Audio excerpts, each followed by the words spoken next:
My biggest mistake, this pit in my stomach. I felt so guilty and such shame, and I truly felt that, yep, I remember thinking I've lost my game.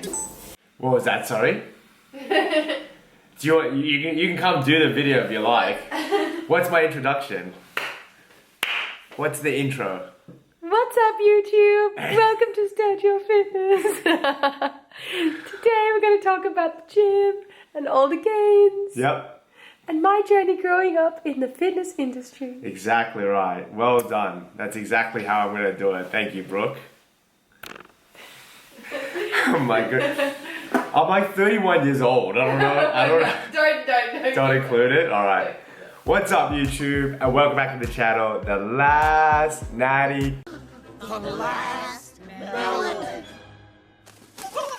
Checking in. I've been a lifetime natural weightlifter for over 10 years. I've competed in bodybuilding shows, and this year I got in the best shape of my life for my wedding. With all this experience and now being a personal trainer and helping people start and get into their health and fitness journeys and to help them achieve their goals, I've been really lately just reflecting on my whole experience and what are some of the things that I would do differently in my journey. So I want to share that with you guys so that way you can implement some of these good positive habits right off the bat so you can achieve your health and fitness goals. So one of the biggest things I would change and start all over again was my diet. For a lot of people, diet can be a big factor, in particular when it came to my macronutrients.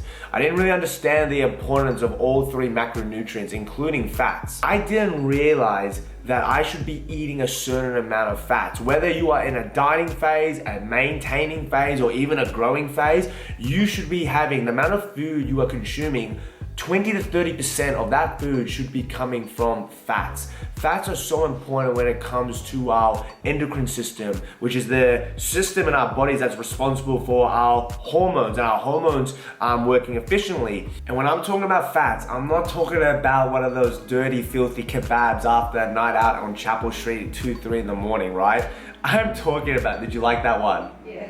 There was a little giggle. I don't know if you heard it. She definitely giggled. I'm talking about your healthy fats. Things like your olive oil. Things like your avocados. Fatty fish like salmon. I'm talking about a particular type of nuts like almonds, peanuts.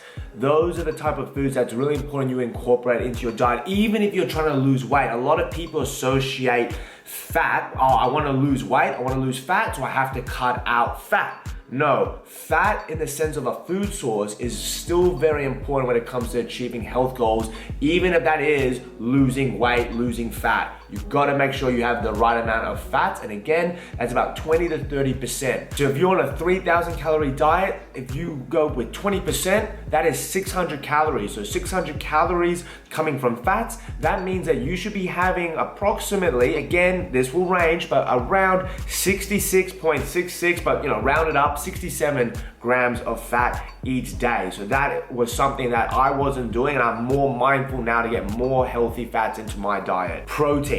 Eating enough or the right amount of protein is so very important when it comes to building muscle and even just sustaining a healthy lifestyle. So if your goal is to build muscle, you should be aiming for about 1.8 to about 2.2 grams of protein per kilogram of body weight. So for an 80 kilo person, and again, this is man or woman, if you're 80 kilos, this is about 176, let's just round it up, 180 grams of protein per day. Now, when I first started, I didn't have an understanding of calories. I didn't know how much protein I should be eating. I was eating on average between 480 to 500 grams of protein. It's like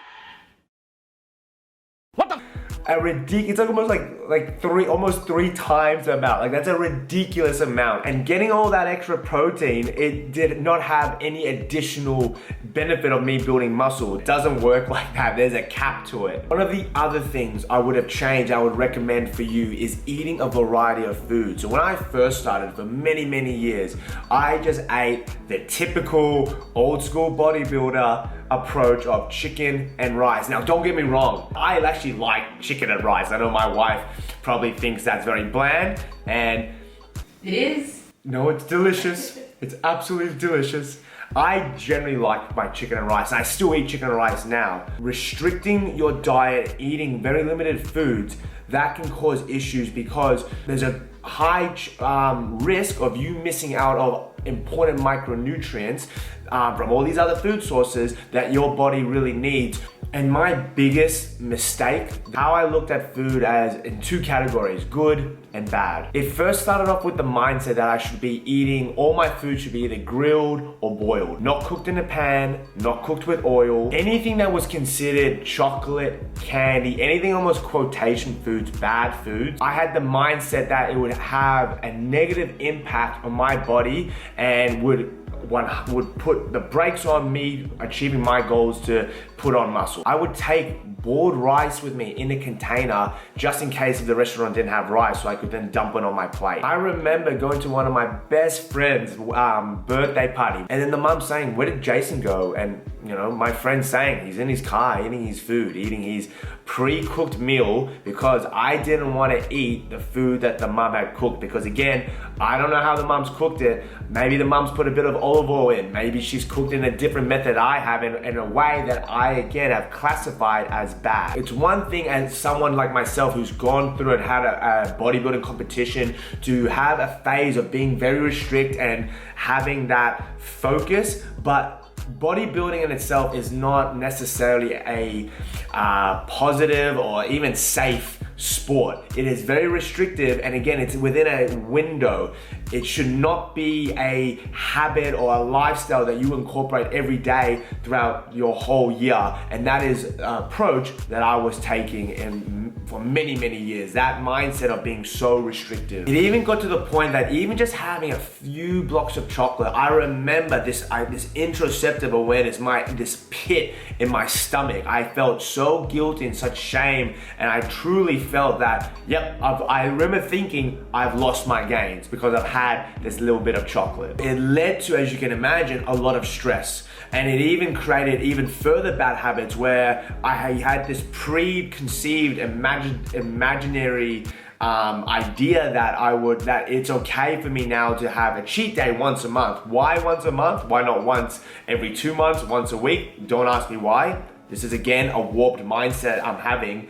Once a month I get to have a cheat day, but in this one day I would eat so much like a gluttonous pig, where I would wake up 9 in the morning and I would stay up even though my eyes were falling asleep. I would stay up to about 3, 4, 5 in the morning because in my mind, this rational mindset, that was one day. Having that binging kind of approach, that restrictive approach, that's not healthy. I would eat dairy milk and I would eat it like bread. I wouldn't even break it off. I would just bite into it like it was like a loaf of bread. Barbecue shapes, dairy milk, and Kit Kat, and a pizza, hot chips, they were a must for the cheat days. There was no question about it. Everything else was kind of like sprinkled in, but those things were a must. I'm not gonna BS. Did this restricted approach get me results? Yeah, it did. It did, but it came with all those negative side effects. And more importantly, now that I have realized that it's all about moderation, that it's about making good healthy choices for the majority of the week. I go out to social events and I eat whatever's there. I don't worry about what's on the menu. I don't stress about if we're gonna go out for a pizza night. I know that I can eat these foods and still achieve my health and fitness goals. As I mentioned in many videos, this year was getting ready for the wedding, and I put myself in a calorie deficit. But every weekend, me and my fiance at the time, we always had social events. Even if there weren't social events, me and my wife, we connect with food. I was able to achieve my best physique while still being able to go out and eat the things I love, such as pizza, tiramisu. Even though my wife is sick of tiramisu, I could see your face there. Tiramisu is the best. No. It's funny, I'm the Greek, she's the Italian, but I'll choose tiramisu, she'll choose galactic. I still was able to go out and do all those things and still achieve my health and fitness goals. There's a way to do it, it's a balanced approach. Going too extreme one way or the other, for a lot of cases, including when it comes to health and fitness goals, somewhere in the middle is usually a nice sweet spot. Anyway guys, if you like this video, give it a thumbs up, click that subscribe button. I hope you're able to take some of the things that I would have done differently and you can incorporate into your routine now. The last natty. Natty checking out. See you guys.